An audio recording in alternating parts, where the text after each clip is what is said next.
Hello, sweet people, and welcome back to my channel, or if it is your first time here, welcome especially. I'm Sally, and it means a lot that you've stopped by. Let me first say that I am so excited that today is here, that I'm sitting down to film this video because it has been a long time in the works.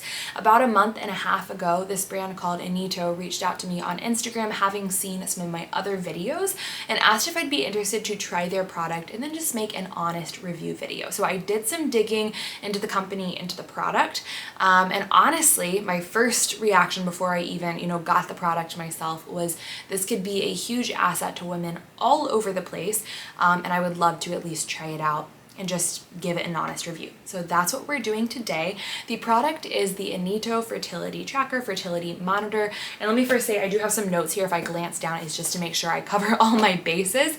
But this product was designed initially kind of primarily for women who are looking to conceive as a means of, looking at all four primary sex hormones, identifying the fertile window, and also being able to confirm that ovulation has occurred, while at the same time monitoring FSH levels. So very clear applications for women who are trying to conceive. The whole app interface is very much set up with that in mind.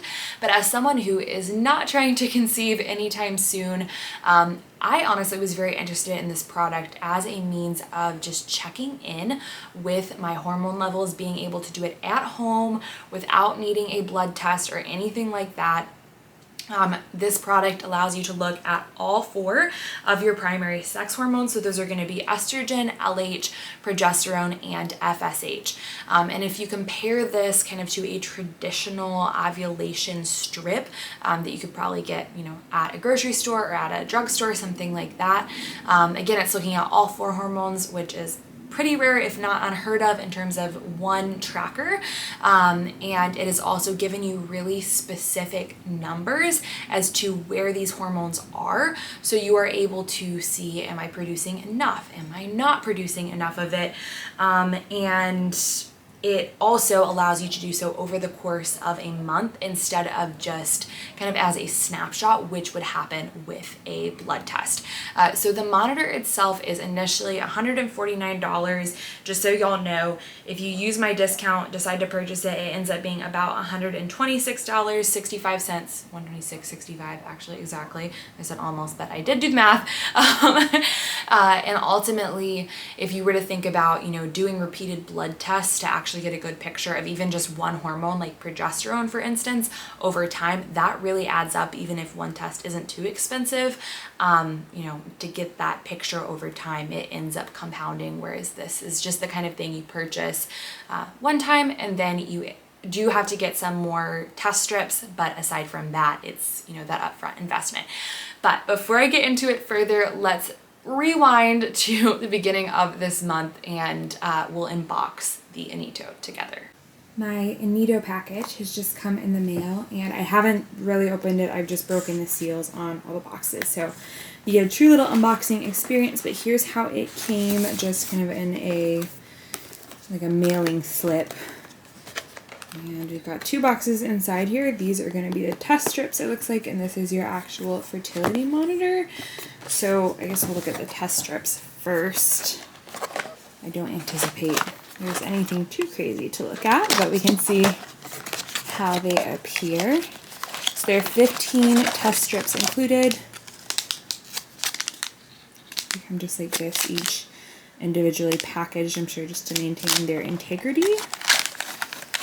And they do have an expiration date on them. It says they're good through December 2023. It is currently October. There we go. I can remember the date. It's October of 2022. So they last for a good while, it seems. And then here is the fertility monitor itself. Got a user guide. Okay. Here we go. So I will have to read through the instructions, and I guess I'll take y'all through that process a little bit later, but they sent me one specific to the phone that I have, and you take off the plastic parts, I suppose, and this actually is going to hook up to your phone towards the camera, and you're going to put the test strips in there. So I guess I'll have to figure out how to get the app shows it right here, and go through that setup process. And then they give you a little cleaning cloth and a screwdriver as well. So again, here is the device itself. It snaps onto your phone. You just specify when you purchase it what kind of phone you have so they can give you the right size, the right clip here. And I'm going to show you how to use this step by step, but first we're going to do a real quick crash course in the female sex hormones and how they work very, very cursory level to make sure everybody, has that foundation. We're on the same page in understanding how this device works. So again, there are going to be 4 primary female sex hormones. You have estrogen, progesterone, you have LH, and FSH. And about 3 to 4 days before ovulation occurs, generally speaking, we're going to start to see that estrogen go up, which will ultimately cause that LH, your luteinizing hormone, to surge. And it's that surge in luteinizing hormone that causes a follicle to rupture and an egg to be released. And once that egg is released, the follicle is what begins to produce progesterone, and that will carry on, throughout the remainder of your cycle, or if you end up getting pregnant, into at least part of the first trimester of pregnancy, the follicle is responsible for producing that progesterone. And then also kind of running on its own line, doing its own thing in here, but serving a very important role is going to be that FSH. FSH is going to support your follicle development, stimulate follicle growth, and so it's helpful to have insight into that just to make sure we have healthy follicles in the first place. And fun fact, men also have FSH. It actually helps support and regulate kind of sperm growth and development. So now that we know how those 4 hormones work, kind of what's the point, what can this kind of monitor, being able to see what these hormones levels are, do for us whether or not you're trying to get pregnant? Well, the first thing is it can tell you whether or not ovulation is actually occurring. Many women, I don't have an exact number for you, but many women actually are not ovulating and think they are, don't even realize that they are not ovulating. And this is actually the #1 cause of infertility. Because if you're not ovulating, there's not an egg available to be fertilized. And yeah, you can't really do anything else with that if you don't have that foundation in place. And so if we're able to identify whether or not it is happening, we can kind of check one thing off the box. If you're not, then we can start taking steps to make sure ovulation is going to occur to support that. Second thing is that we can understand where our progesterone levels are at and if they are high enough to support a healthy pregnancy. Progesterone is necessary kind of past a certain threshold in order for implantation to occur, and then in order for pregnancy to be maintained, especially earlier on. And it is also, low progesterone is known to be similar to anovulation being a cause of infertility. Low progesterone is, a primary cause of miscarriage, especially in early pregnancy. So turning the page here in my notes, but the next thing that we can do is kind of detect estrogen dominance, see how much estrogen we have, and then how that compares to our progesterone levels.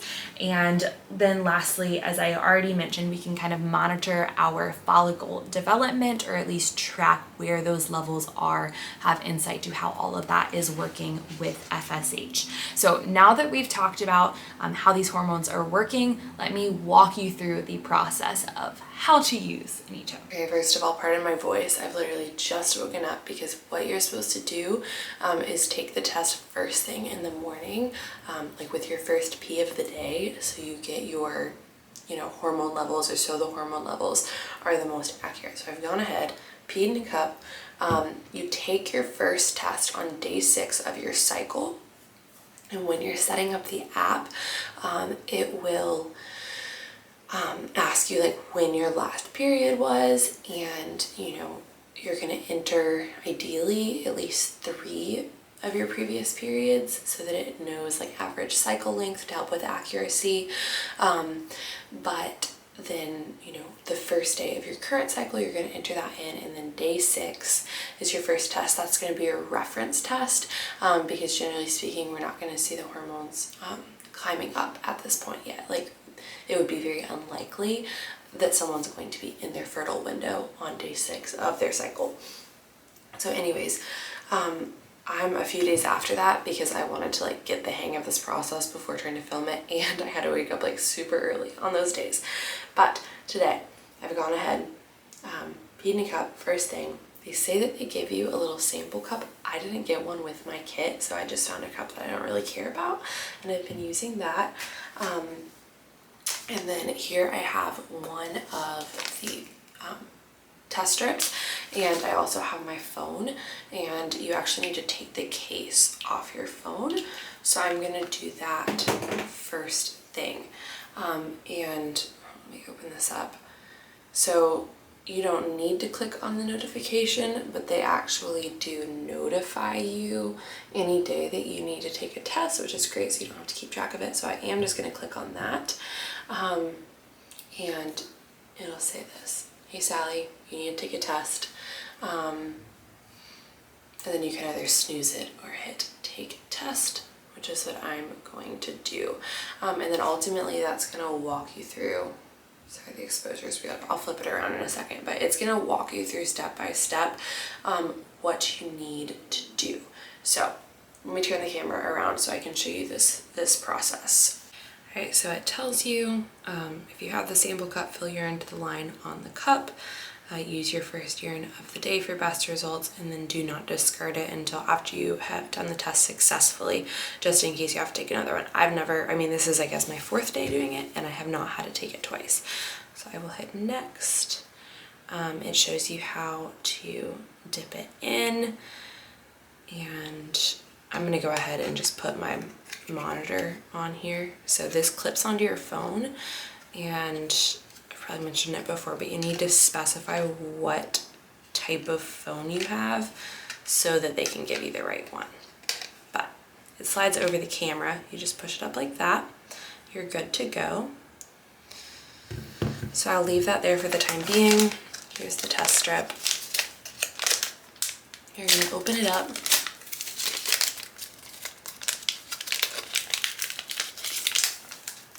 There we go. So here you have the side that you're gonna go ahead and dip in the urine, and then this pops off right here, and when you're done, you're gonna close it up. And they do say to time it, so I'm gonna open my timer real quick, stopwatch, and you wanna time it for at least 15 seconds. I'm doing this part off camera because I feel weird about doing that on camera, but dipping it in, starting 15 seconds. No more, no less. So once you have dipped it for 15 seconds, you're just gonna take that cap that you pulled off the other side, pop it back on. You wanna make sure you do this, and it's really important when you insert this into your monitor that you put this side in. Note it has a little QR code there, not this side. You can actually already see kind of where it's assessing hormone levels on the paper strips that are in there. So next, I've already done that. It's gonna take a second. There we go, all connected. And now we're gonna go ahead and pop this in the side of the monitor. So let me show you right here. There's kind of a little button that you can press down, and that's where we're gonna put this right inside. And then they want you to leave it on a flat surface, and it does take, I don't know why I just took a picture, but it does take a bit of time. Oh, you know what? I think that my phone is off silence accidentally. That's funny, and it may have done that as it's reading the QR code. I didn't notice that before, but you're gonna leave it down there. Usually at this point, I just go, you know, open the blinds, get some water, turn on the coffee maker, or start my breakfast. But we'll be back when that is ready to go. Okay, it just finished up, and here we are. Looks like today is actually a high fertility day for me. That is the first one, but given where I was at yesterday in my cycle, I kind of thought I was headed that direction. So it's really cool to see this confirmation being confirmed with my other fertile signs like cervical mucus. So that's awesome. They do say when it says high fertility, that having sex on alternate days at least will increase your chance of conception. Obviously you have to have sex in order to conceive, but they say do it at least every other day. And then on the day that it is detecting your actual ovulation, they say to do it, you know, on that day, if at all possible. And then I just want to show you one thing, which I'll show you also at the end, but here is going to be the hormone chart. So it, relays all of that information in graphical form, which is really helpful, but we'll get into that in more depth again at the end of my cycle, and we can look at it all together. All right, we're back, and I am going to show you my graph. I'm gonna pull it up right now, but first, just want to reiterate, you don't have to test every single day of your cycle. You test on day 6 is kind of your reference, and then the app tells you when you need to test from there. So I am going to hit screen record, and we should get going. Up here is my graph in front of you. First thing I noticed was that my estrogen rises a few different times, and I asked my contact over in Inito, is this normal? Is this okay? And she said, yeah, that's totally normal. My understanding now is that sometimes those typical graphs, the sample graphs, are gonna get smoothed out so it looks like one continuous rise, but it's relatively normal for it to go up and down. You can see very clearly in purple that LH spike, and then in terms of progesterone, it definitely starts to go up a few days after that LH spike, confirming ovulation. And if you look down there, it shows PDG. That is the metabolite of progesterone that shows up in urine. So that's what that means right there. And I did do one other test. You can see today I actually wanted to look at my levels, not realizing I was going to get my period today, but you can hit on the spot there and it will display as it is your estrogen, progesterone, LH, FSH, and you can do that for any, date given. I will go ahead and stop screen recording, but the reason I wanted to test today, later on in my cycle, although it ended up being the first day of my next cycle, is to see if my progesterone levels stayed elevated, or essentially how elevated they were, just because that's, something that really matters to me, just given some family history, progesterone levels, and wanting to make sure that now progesterone levels are good to help support my body, and that down the road when I am looking to have children, I'm not going to run into issues with implantation or ability to maintain pregnancy even beyond that, due to levels being low. And what I did notice, not knowing the ranges off the top of my head, but just kind of having a gut feeling, was that my progesterone seemed a little bit low, and I did touch base just with some different resources on Inito's website, on their Instagram, outside resources, and then the contact at Inito directly. And what I learned from that is that my progesterone levels are kind of at the very low end of normal or acceptable, which I guess many would say is okay, but in my eyes, that's really not okay with me. I would like them to be higher. I want them to be more like optimal, not just acceptable. And that takes me into the review itself. Got a few different points here. I want to talk about ease of use, I want to talk about durability, and then I want to talk about data interpretation, because I think those are the main things. So in terms of ease of use, this is incredibly straightforward. The user interface is just super easy to work out. As you saw when I took you through the process, the app tells you exactly what you need to do. I was concerned that it was going to be tricky, and the moment I opened it up and started with that first test, it was very clear. You're told which days you need to test on. It will even give you helpful tips and tricks along the way, and you can choose whether to turn this on or off, but it will actually notify you during your fertile window, reminding you to have sex on those days if you are trying to conceive.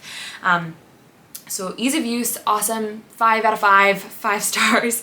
And then next point going to be durability. Overall, this was great. I really don't have anything negative to say. I mean, I obviously wasn't throwing it around or doing anything like that, but when I think of durability for my applications is, were the test strips working? Did I have any bugs or glitches kind of with the app? I had absolutely no problems. All of the test strips worked. There was one day when I think I actually dipped it a little bit too far, was my problem, user error all the way. But it seemed to have trouble reading the QR code, and so it just asked me to manually enter the number on the strip, and I did that and it worked perfectly. There was no problem at all. So high marks on durability. And the last thing I want to get into is going to be the data interpretation. Again, I have a few notes right here, because this is where things got a little bit more complicated, I suppose. First of all, for the purposes of conception, for identifying your fertile window, and then just very directly being able to confirm ovulation, incredibly easy to use. I have no qualms about that, no problem there. But again, as someone who's not trying to get pregnant, but who really wants to understand whether or not I have, healthy hormone levels, it was a little bit more complicated. Now, this information isn't hard to find. You can look up online what ideal hormone levels are. It is available through Inito's Instagram page, through their website, and just through their literature as a whole. But I did have to do some digging to kind of figure out how to compare my progesterone levels to the ideal range. And I was a little bit unclear because there are different measurements depending on whether or not you were measuring progesterone in blood or the metabolite of it, like we talked about in urine. It looks a little bit different, and how that all compares. So thankfully, again, the team at Inito was able to help me kind of flush that out and figure out what it looked like. And it's totally doable. It's not like a problem. I'm not going to go in depth about it because I feel like I might just get confused or confuse you by trying to explain that. It could be a whole nother video once again. But what would be incredibly helpful, and I honestly think expand the market for this product even more to people, in my position, is if there could be some sort of key directly in the app, on the graph even, that's showing, how your hormone levels are in terms of like the benchmark, the standard. And I understand there's a goal for people to, not get stressed out if hormone levels are a little bit below the benchmark, because conception is still possible 100%. But I think it is really important for us to be able to know, again, is it average? Is it good? Is it exceptional? Optimal, any of that, when it comes to just monitoring our own fertility. And so if even just those reference points could be included on the graph, by the graph, or something really cool that could be done is potentially just color coding and marking on the graph with progesterone in particular, but really with any of the hormones, if those levels are optimal, or just creating some sort of scale where they're ranked somehow. So it's really easy for the user to just look at it and say, oh, okay, my progesterone levels are great, or oh, okay, they're a little bit low.